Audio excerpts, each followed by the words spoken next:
So how many of you believe that reading books can change your life? Just show of hands. How many of you believe that it's through reading that, what's that axiom, or that leaders are what? Readers.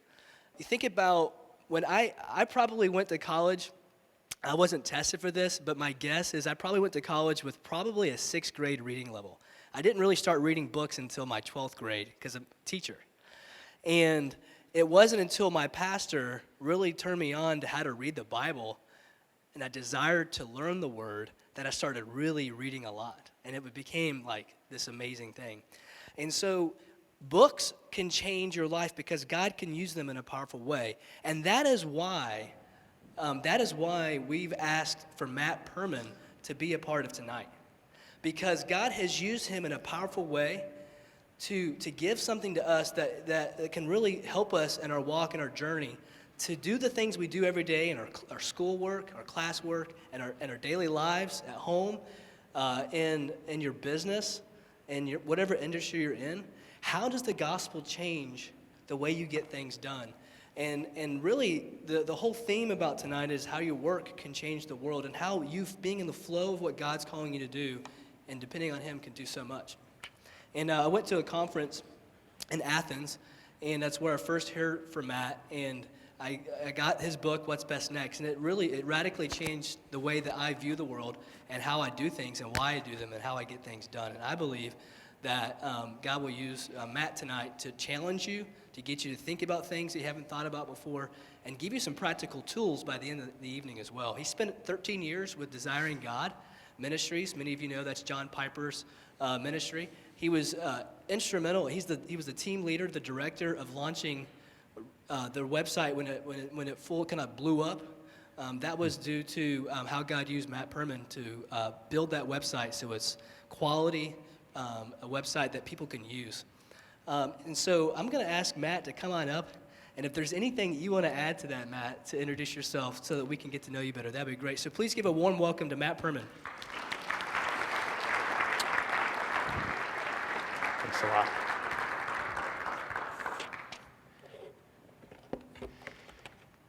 Thanks so much for having me, and it's great to see everybody. So yeah, a bit of a brief history on me and how I got into faith and work issues.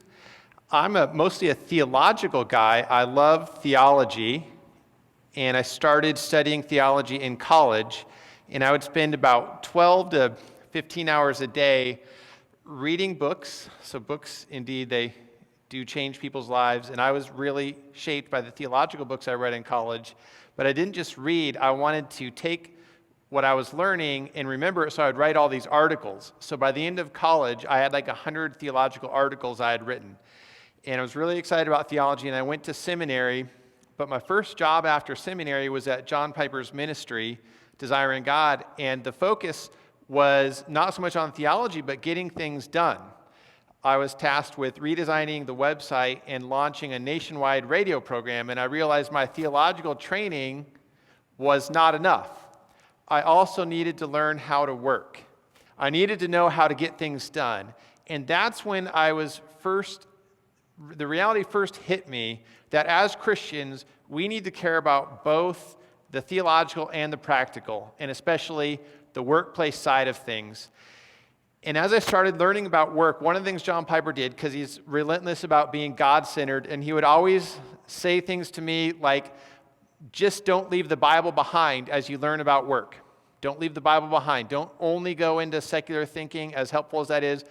Also, keep this integrated with the Scriptures. So that's what I tried to do, integrate my understanding of work with a solid theological foundation. And the result of that was the book I wrote, came out 2 years ago this March, called What's Best Next? How the Gospel Transforms the Way You Get Things Done. And in that book, I present a vision for something I call gospel-driven productivity. And that's what I'm going to lay out to you tonight without really repeating the content from the book. I'm kind of taking a new angle. But what I want to do is equip you to change the world. I believe it's possible to change the world, and I'm going to show you how to do it. Now, that can seem like a very audacious claim, right? How many people have set out to change the world and failed. It didn't go so well. How many people have set out to change the world from wrong motives?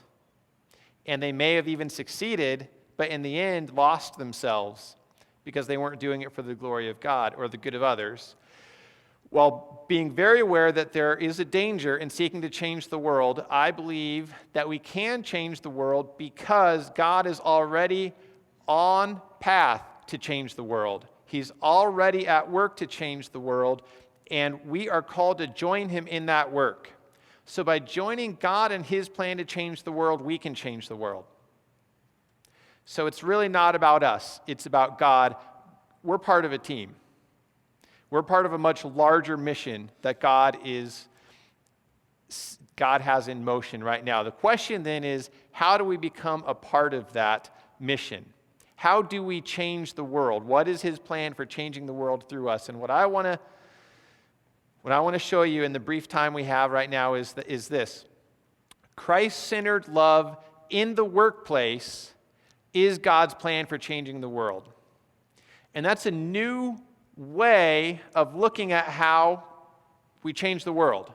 It's a new way of looking at it. First, by involving work, and second, by involving love. So we got to look at each of those separately, then we're going to bring them together, okay? So first, we're going to look at the role of work in changing the world, then the role of love in changing the world, and then how they fit together. So why does work have to be a part of changing the world? It seems like the traditional view used to not include work as central to how the world changes. And this is why another objection to changing the world, by the way, is, hey, look, it doesn't work. Christians have tried that and it didn't work. Why didn't it work? Well, people like James Davidson Hunter and Tim Keller and Andy Crouch and others have devoted a lot of helpful thought to the issue of how should Christians go about changing the world. And the traditional view was that if we change individuals, we will change the world. If you change enough individuals, you change the world. So the thinking was, let's go out there, transform hearts, as many hearts as we possibly can, and the world will change. And to a significant extent, that has happened here in the United States. There's something like 50 million evangelicals. Probably not all of them really take it seriously, but there's a large number of Christians in the nation, yet it doesn't appear to have had the effect on the culture we would expect. In fact, there are cultural subgroups which are far smaller in their numbers than evangelicals that have had a far greater influence on the culture. So what's going on there? How can our numbers be higher, yet our impact be lower? What's the problem there? James Davidson Hunter pointed out the problem is society changes not chiefly by changing individuals, but by changing institutions. And that's what we overlooked. We didn't realize you change the world by changing institutions because by and large, it's institutions that create culture. So you got to get upstream of culture where it's being created. Now, how do you change institutions? And this is where work comes in. You change institutions through your work because that's what institutions are made up of, people working. And this is why work is central to God. The first reason that work is central to God's plan for changing the world, because it's through work that we change institutions, and it's institutions that change culture and shape culture. This is not to say that there's no place for changing individuals. Absolutely not. I'm not setting them against each other. What I'm saying is we have to bring into our view of culture change the necessity of changing institutions. And if we're going to change institutions, we need to know how to do our work. Lazy Christians aren't going to change a thing. Or the Christian guy who thinks he's being a good witness for Christ by playing the Christian radio station really loud and annoying his coworkers, that's not helping. That's not part of God's plan. Or putting up trinkets to let people know you're a Christian. My favorite is the fish on the back of your car. Maybe some people have a fish on the back of your car here tonight. That's okay. But I would want to let you know, I think that's a no-win situation. Because when you're driving, everyone's going to critique you. If you're going the speed limit, you're going to be critiqued for going too slow. And here's this silly Christian, look, he's holding everyone back. Look how slow he's going. If you're going too fast, then you're criticized for not following the letter of the law. look at these Christians, they don't even follow the law, he's speeding. So things like trinkets and so forth are not the way to show that we are Christians. They're not the way to change the world. We have to be excellent at our work because excellence creates credibility for the gospel. Excellence is what gives credibility to our profession of faith. So the first order of business in doing our work as a way of changing institutions is to do it well. And we're going to talk in the second session about how to do our work well. All I'm saying right now is if we're going to change institutions, we got to get better at work. And we need to have a Christian view of work that is robust enough to allow that to happen. So institutions are key to changing society. There's another reason that work is central to changing the world and changing culture, and it's because culture changes primarily as we create culture rather than as we critique culture. Andy Crouch is the best at talking about this. His book, Culture Making, is all about it. And it's so easy as Christians to look at what's going on in the world and just critique it. And sometimes there can be a place for that, but Crouch points out that's not enough. How many people have been changed simply by hearing critiques? Instead, you have to change culture by actually creating culture, by creating new forms of culture. So people, that sets an example. It creates artifacts which embody the cultural ethos that you're after. You change culture by creating culture. Well, how do you create culture? One of the chief ways is through our work. Through our work, we are involved in creating culture every day. That's another big reason our work matters, and another reason that our work is central to changing culture. It's our work that creates culture. And then the third reason that work is central to God's plan to changing the world is because work is one of the chief ways that we carry our faith into the world. There are so many people that are just never going to go to church on their own and that are never going to encounter a pastor, but they're going to encounter their coworkers because they have jobs. And as Christians, we are in every sphere of society through the workplace, those Christians who are in those jobs will have a far greater potential to reach unbelievers than a lot of people who are in full-time ministry. So through our vocations, we carry our faith into the world. So those are three reasons work is central to God's plan to changing the world.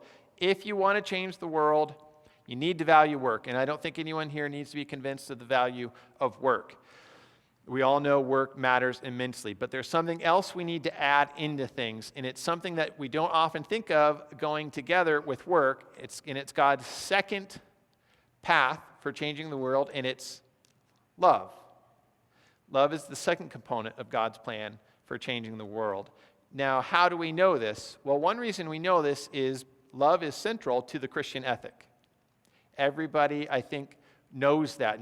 Few people would dispute that love is central to the Christian ethic. Love is to be central to everything that we do. But what's really exciting is that the scriptures teach that love actually has a transforming effect. Love has a transforming effect. It changes things.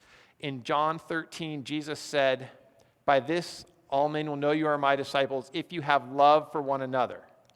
So he's not quite getting at it all the way yet there, but he's starting to hint at it. Love changes things. And in that verse, what it changes is people's understanding of Christians.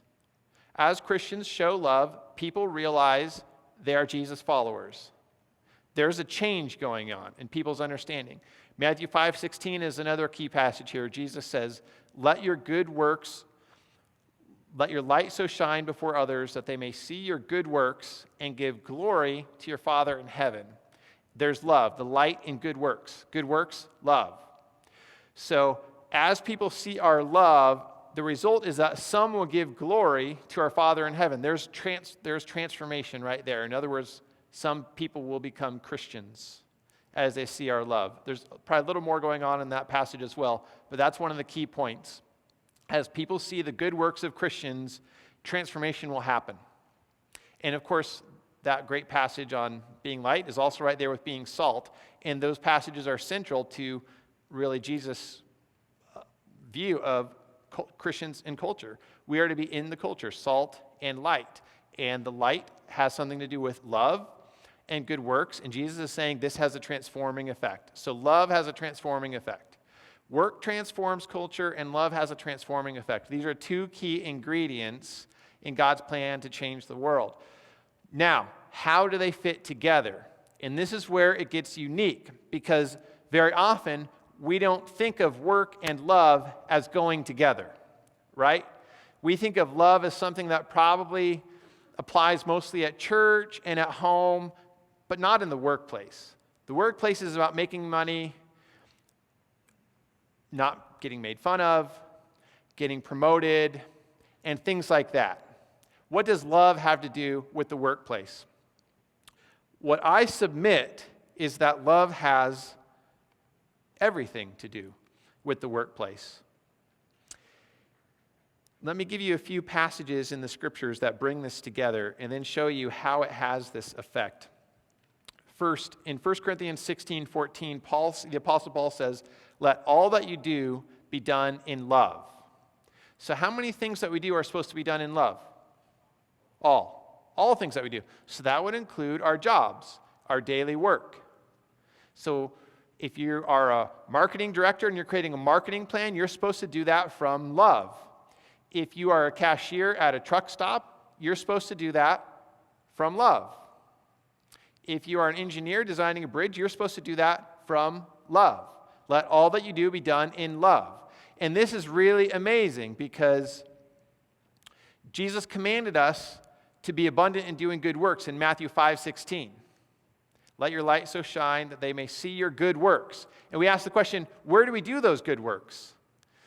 Well, the scriptural answer is one of the chief places we do those good works is in our jobs. The Bible does not have this segregated view of life where there's, good works in one category, charity, going off to Africa on a mission trip, and then our job, which is secular and not done with a view to God.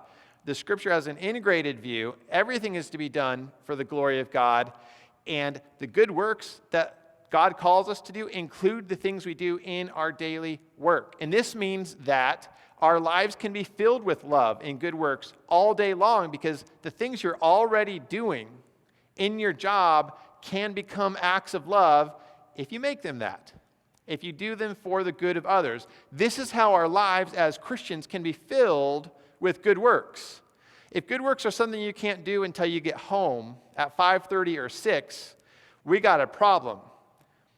But if good works are something you can do all day long, then that changes everything. Because now our lives can be filled with good works. And guess what else can be filled with good works? The whole world can be filled with good works. Because if we have 50 million Christians, supposedly, in the United States, doing good works all day long, that's a lot of good works. However many good works you do throughout a workday times 50 million is a lot. And now you can start seeing how that's going to have an impact and change the world. Let's look at another passage, Ephesians 6. Paul says, he's talking to slaves and masters there, and he says to slaves, you are to do your work with a good will. That's love. So he's talking to workers there, and he says, do your work with a good will. By definition, that's love. And then he says to masters, do the same to them. So he's echoing what he said to slaves, to masters as well, and thus the command to do your work with a good will, Paul's saying that applies to masters as well. They are to act in love towards their slaves, or in an analogous context towards employees. Managers are to act in love. But here's something really incredible, and it's Ephesians 5, where Paul tells us to make the most of the time, for the days are evil. And the command there to make most of the time is a command to be good at our jobs and run our lives well. He's talking about time management there, and he's connecting back to Proverbs 6, where the author says, consider the ant and be wise. And then he looks at the ant and he says, look at the ant. She prepares her bread in summer without any officer or ruler telling her what to do. She gets ready for the winter by preparing her food. So the ant is self-directed, knows what to do, and does it. And that's a component of wisdom. So knowing how to manage our lives well is a component of wisdom. But Paul is also alluding to another passage in Proverbs 11:30, which says, he who wins souls is wise. And winning souls there is evangelism. So what we see here is Paul has this overlapping view of wisdom in his thinking. In Ephesians 5, he's talking to Christians in their workplaces and communities, and he's saying, be wise. And by that, he means, A, do your work well, manage your time well, like the ant. But B, he also means win people to Christ. As Proverbs 11:30 says, he who is wise wins souls. And the connection there, and this is in the commentaries, and there isn't enough time to draw this out exegetically, but it's really amazing. What Paul is saying is not be brash about how you're a Christian and be rebuking people and getting in their face about it and they're going to come to faith. Instead, what Paul is saying there is, as you go about your daily life in a loving way, the light of the gospel shines through your words and deeds, and some people come to faith. Some people will come to faith because you are living a life of love. That's the teaching of Ephesians 5. And that's the heart in the scriptures of where we see God's plan for changing the world through the workplace. Christ-centered love in our everyday lives. Now this leads to the final question we need to look at in this section. How do you do your work from love? Because that's not something we think about much. In fact, a lot of times, I get freaked out if someone says they're doing their work from love. Have you ever encountered this? Like the baker who says these are baked from love, and I'm thinking, okay, they probably stink. They're probably trying to compensate for the fact that they're not baking good cookies and bread, so they say this is baked in love, and it's just really low quality stuff. That's not what the scriptures mean when they talk about bringing love into our work. Instead, it means 4 things. And this transforms every minute of every day for you. The first, you got to do your work from love for God. And what's that mean? It means do your work as an offering to God. That's what it means to do your work as worship. Work can be worship. But in order to make it worship, don't just do it thoughtlessly. Consciously do it as someone who's in God's presence and is doing that work for God. Jonathan Edwards points out whatever your ultimate end is in your task is your God. So if your ultimate end is your own self-advancement, you're doing your work as an offering to yourself, which is idolatry. If you're doing your work to honor God and show His greatness in the world and to as an expression of gratitude towards Him, then you're doing your work for God as an act of worship to God. And what's really amazing here is you don't got to come up with difficult, complex, new things to do in order to be worshiping God every day, all day. You just got to do the things you're already doing at work with a new attitude as an offering to God. This is really important. Second, love other people in your work by making their welfare your motive. So this goes to motives. Okay, so love others by making their welfare your motive. In other words, if you are creating a marketing plan, because you're a marketer, when you're creating that plan, don't just be trying to get it done and move on or check something off or fulfill your boss's request. Do it out of a real desire to help the people you're marketing to serve them. Do it out of a desire to serve them. That's what love is. Love is at root an earnest desire for the welfare of others. So do your work out of a desire for the welfare of the people your work serves. The third thing it means to do your work from love is to make the good of the other person, the people you're serving in your work, the standard that guides the decisions you make. Here's a quick example. Let's say you're in marketing and you're trying to figure out how to get more subscribers to your newsletter. And one of the options is a pop-up on your website, right? Has anyone ever encountered a pop-up on a website? They're annoying, right? So if your goal is first to love your neighbor rather than first to make money, then instead of saying, hey, creating pop-ups is going to get a lot more people on our newsletter list, into store, you're going to say, wait, creating pop-ups might get more people on our list, but it's going to annoy a lot of people. I'm not sure that's very loving. Is there a better way to do that? And you let the needs and welfare of the customer be the final judge in what you decide to do, rather than what makes the most money and pleases the shareholders. Because a business exists to serve a customer, and the needs of the customer have to be primary. And then the fourth thing it means to love others in our jobs is to be willing to suffer, because love involves sacrifice. And Hugh Welchel, who wrote the great book, How Then Shall We Work, points out in his book that this is the other thing that's often left out in our quest to change the world. He brings up the issue of worldview thinking, which a lot of people thought, hey, that's going to change the world, and then it didn't have quite the impact we thought, and he asks why. And he says, worldview thinking is great, thinking about all aspects from a Christian perspective, but it has left out one thing, suffering, the call to suffer.